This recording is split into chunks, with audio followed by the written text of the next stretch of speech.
கருவாட்டு குழம்புக்கு வறுத்து வச்சுருக்கேன். எங்கள் வீட்டில் கருவாடும் முட்டையும் போட்டு குழம்பு வைக்க போகிறேன். முறக்கருவாடும் முட்டையும் போட்டு கத்திரிக்காய் முருங்கைக்காயும் போட்டு குழம்பு வைக்க போகிறேன்.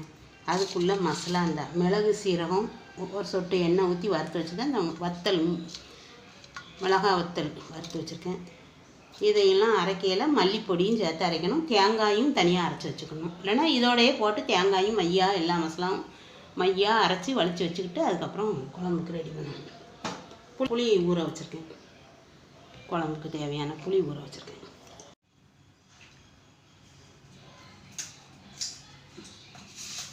வச்சுக்கிட்டு கொஞ்சம் மிளகு சீரகத்தையும் போட்டேன்.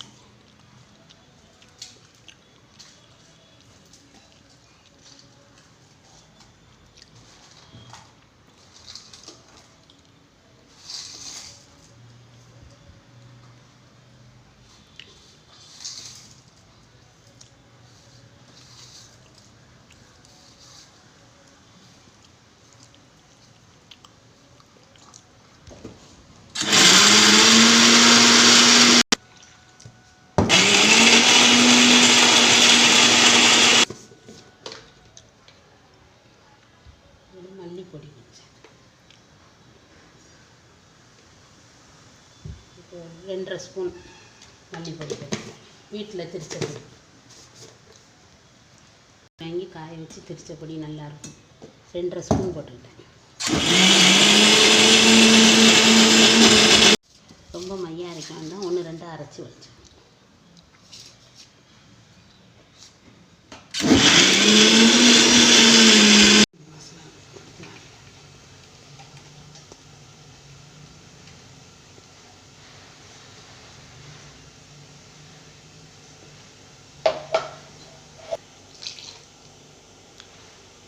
தேவையான புளி கரைச்சி ஊற்றிடும்.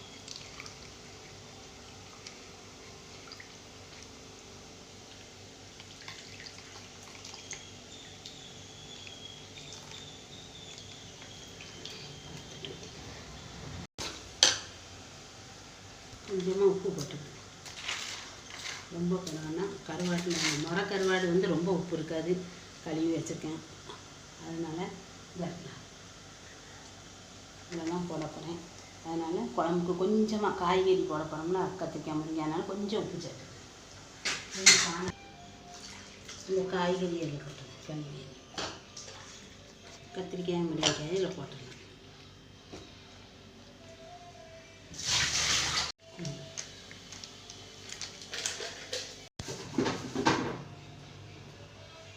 குழம்புக்கு நல்லெண்ணெய் ஊற்றிக்கிறேன்.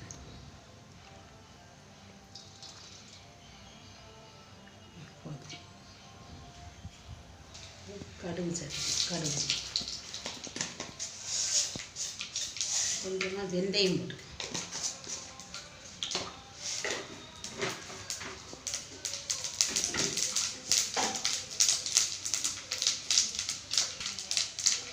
கருவேப்பிலை வெங்காயம் ஒரு பூடு உரிச்சு வச்சுருந்தேன். அதை போட்டுக்கிட்டேன்.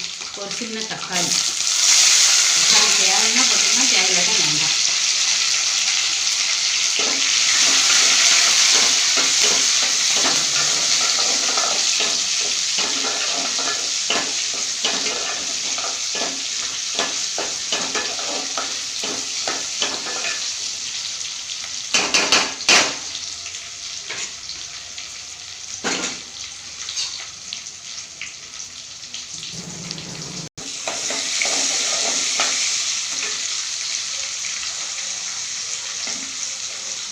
இந்த குழம்பு ஊற்றி ஊற்றிடலாம்.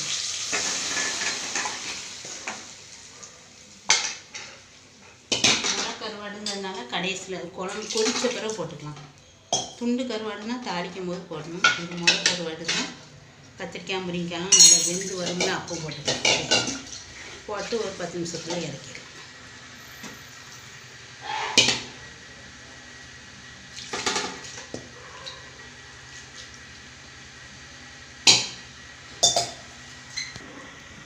காய் அவிஞ்சால் குழம்பு கட்டியாகும். அதனால் கொஞ்சம் தண்ணி சேர்க்கணுன்னா சேர்த்துக்கலாம். குழம்பு காய் அவிஞ்ச உடனே தண்ணி குழம்பு வற்றும். கொஞ்சம் தேவையான தண்ணி ஊற்றிக்கலாம். கொஞ்சமாக தண்ணி சேர்த்துக்கணும்.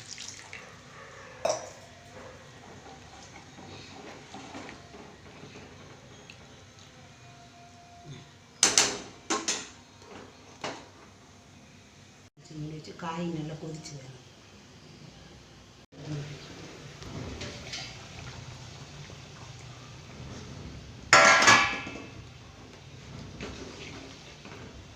கத்திரிக்காயெல்லாம் நல்லா வெந்துட்டு நல்லா 3/4 வேக்காடு வந்துட்டு கொஞ்சம் கருவாடை போட்டுடலாம்.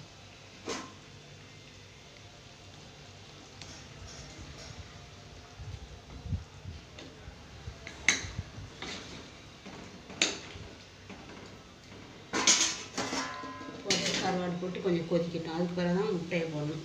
இப்போ இது கருவாடு போட்டு நல்லா கொதிச்சு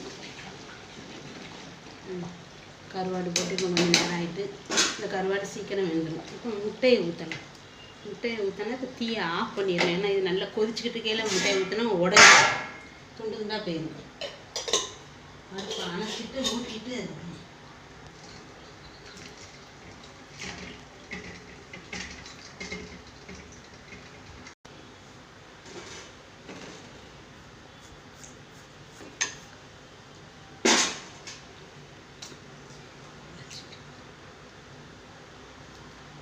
குழம்பு கொதிக்காமல் அமர்ந்த பிறகு ஊற்றணும். குழம்பு கொதிச்சுக்கிட்டு இருக்கையில் ஊற்றினோம்னா துண்டு துண்டாக கரைஞ்சிடும். முட்டை முழுசாக இருக்காது. தள்ளி தள்ளி ஊற்றணும்.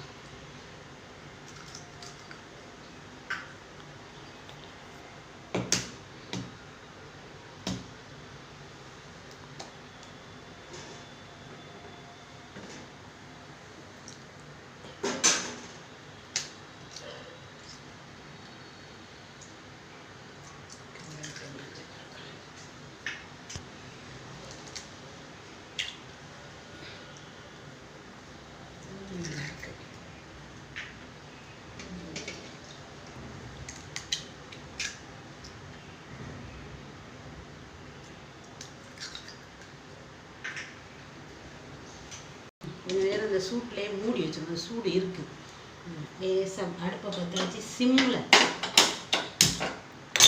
இப்படி சிம்மில் அந்த சூட்டில் மெல்லிசாக தீயை குறைச்சிட்டேன். அதுலேயே கொஞ்சம் நேரம் இருக்கட்டும். அது அப்போ தான் நல்ல வேகும். வெந்த பிறகு தான் நான் பரட்டிடுவேன். இப்போ குழம்பு திறந்து பார்ப்போம்.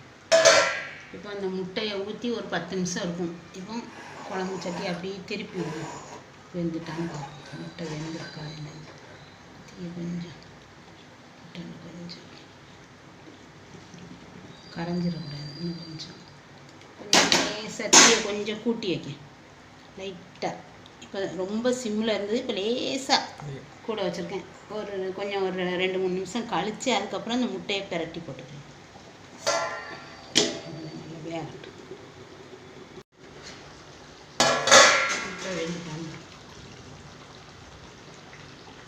முட்டை தன்னால் நல்லா வெந்துட்டு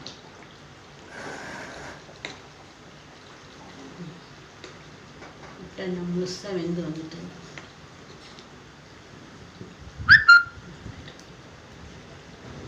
உடஞ்சிடக்கூடாது. கரண்டியை விட்டு கிண்டக்கூடாது. அடியில் லேசாக அப்படி அடிபட்ட லேசாக அப்படி நவுட்டி மட்டும் உடையும்.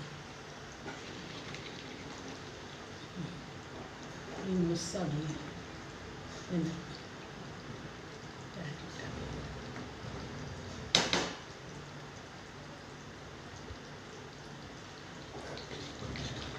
ஒரு 5 நிமிஷம் அப்படி கிடக்கட்டும். அப்படி தீயை குறைச்சி அப்படியே 5 நிமிஷத்தில் ரெடி ஆயிடும். அதுக்கப்புறம் இறக்கலாம். கொஞ்சம் கிடக்கட்டும். ஒரு 5 நிமிஷம் கிடக்கட்டும்.